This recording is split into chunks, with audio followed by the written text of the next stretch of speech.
मेरे कुछ रिश्तेदार दिव्य ज्योति जागृति संस्थान से जुड़े हुए हैं।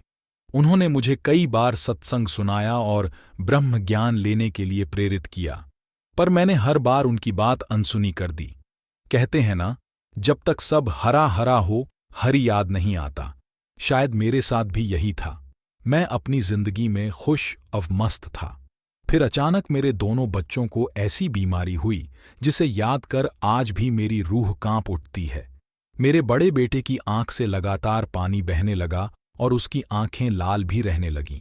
डॉक्टरों ने कहा कि बच्चे की आंख के पास सुराख नहीं है, इसलिए पानी बहता रहता है, सो आंखों में सलाई डलवानी पड़ेगी। लेकिन सलाई डलवाने पर भी कोई फायदा नहीं हुआ। तब डॉक्टर कहने लगे कि इसकी आंख में एलर्जी है, ठीक होने में समय लगेगा। मैंने अपने बेटे को कई डॉक्टरों को, वैद्यों को, नियम हकीमों को दिखाया, पर कोई फायदा नहीं हुआ।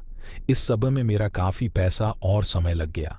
कमाई में से कुछ भी नहीं बच पाता था। भिखारियों सा जीवन हो गया था। बच्चे को तकलीफ में देखकर मुझे बहुत दुख होता था। यूं ही 3 साल बीत गए। फिर एक दिन मेरी पत्नी ने कहा, हमने सब डॉक्टरों से इलाज करवाकर देख लिया, क्यों ना एक बार हम नूर महल की डिस्पेंसरी में जाकर देखें, हो सकता है वहां बात बन जाए। जब हम नूर महल पहुंचे तो वहां के डॉक्टरों ने हमारे बेटे की आंखों का बहुत अच्छी तरह चेकअप किया। फिर बोले, घबराने की कोई बात नहीं है, हम एक ड्रॉप दे रहे हैं, साथ ही खाने की गोलियां भी।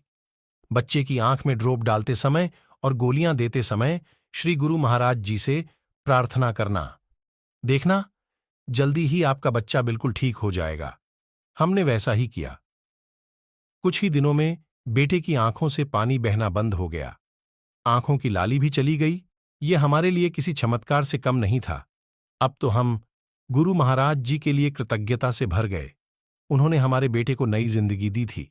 पर कुछ ही महीनों बाद मेरे छोटे बेटे के सारे शरीर में फुंसियां हो गईं।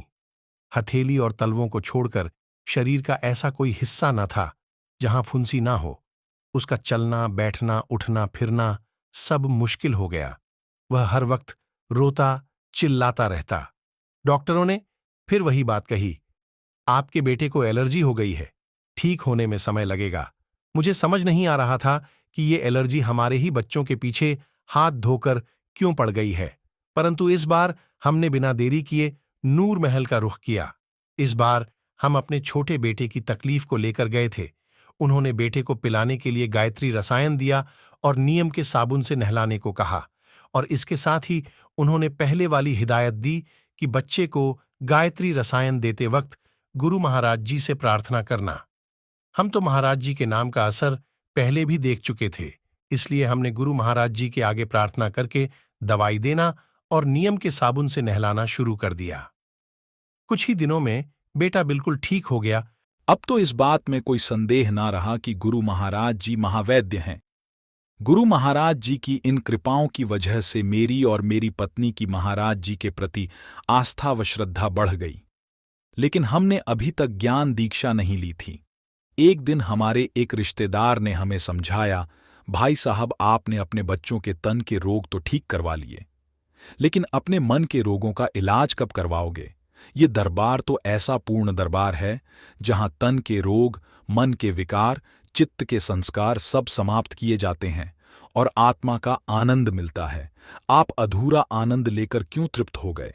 आगे बढ़िए और ब्रह्म ज्ञान लेकर आत्मिक आनंद को पाइए।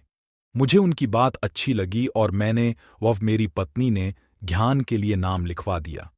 कुछ महीने सत्संग सुनने के बाद मेरी पत्नी को तो ज्ञान दीक्षा मिल गई, पर मुझे नहीं मिली। ब्रह्म ज्ञान लेकर जब वह घर लौटी तो उसकी खुशी का तो ठिकाना न था। वह बच्चों की तरह उछल रही थी। उसका कहना था कि उसने ईश्वर का दर्शन किया है, ईश्वर के प्रकाश का अनुभव किया है। मैंने सोचा कि औरतें तो कुछ भी कह देती हैं, भावुक जल्दी हो उठती हैं, उन्हें आसानी से बुद्धू बनाया जा सकता है। जब मुझे ज्ञान मिलेगा तब देखता हूं कि क्या दिखता है। माह बीतते गए, पर मेरा नाम ध्यान दीक्षा के लिए नहीं आया। जनवरी से अक्टूबर आ गया। मेरी पोस्टिंग चंडीगढ़ हो गई। वहां जाकर मुझे ब्रह्म ज्ञान की प्राप्ति हुई। ज्ञान मिलने पर मेरी खुशी की कोई हद न रही। खुशी से मेरी आंखों से आंसू बह निकले। मन ने कहा, हे मालिक, तुम मेरे हृदय में विराजे थे, मेरे इतने करीब थे, फिर भी मैं आज तक तुमसे अनजान रहा, तुम्हें देख ना पाया। अब तो बस जिंदगी ही बदल गई। जब कभी समय मिलता मैं साधना में बैठ जाता और आनंद का अनुभव करता। एक बार मैं छुट्टियां लेकर घर आया हुआ था। उन दिनों जालंधर में श्रीमद् भागवत कथा चल रही थी। बस 2 दिन ही शेष बचे थे। मेरा भी मन हुआ कि मैं वहां जाकर कथा सुनूं, पर मेरे पास अपना कोई साधन नहीं था। घर से कथा स्थल काफी दूर था, इसलिए जाना आना मुश्किल था। सबसे बड़ी बात, कथा से लौटते हुए रात के 1 बज जाते थे। फिर बिना अपने वाहन के वहां कैसे जाया जा सकता था, यही सोचकर मैं मन ही मन अफसोस कर रहा था। शाम को करीब 6 बजे मैं और मेरी पत्नी किसी काम से बाजार निकले। रास्ते में टीवीएस मोटरसाइकिल का शोरूम पड़ा। शोरूम में एक मोटरसाइकिल को देखकर मेरी पत्नी बोली, देखो ना, कितनी सुंदर मोटरसाइकिल है, मुझे यह चाहिए। इतने में शोरूम का डीलर बाहर आ गया और बोला, फौजी साहब, हम यह मोटरसाइकिल फौजी कैंटीन जरिए भी देते हैं। वह डीलर मुझे जानता था। मैंने कहा, पर मेरे पास फौज का अथॉरिटी लेटर अभी नहीं है। डीलर बोला, कोई बात नहीं, लेटर कहीं भागा थोड़े ना जा रहा है, हम आपको अच्छी तरह जानते हैं।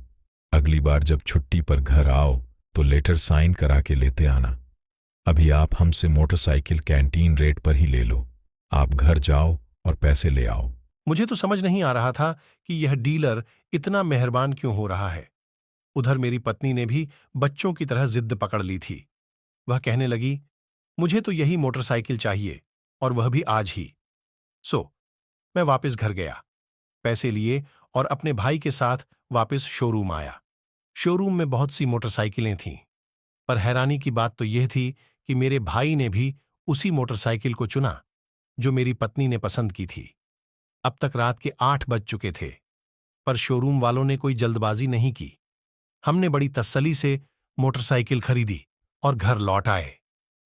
घर लौटकर मैंने गुरु महाराज जी का हृदय से धन्यवाद किया और अपनी पत्नी से कहा, तुम नहीं जानती कि यह मोटरसाइकिल गुरु महाराज जी का ही प्रसाद है, वरना इतने कम समय में, इतने कम रुपयों में इतनी अच्छी मोटरसाइकिल कहाँ मिलने वाली थी।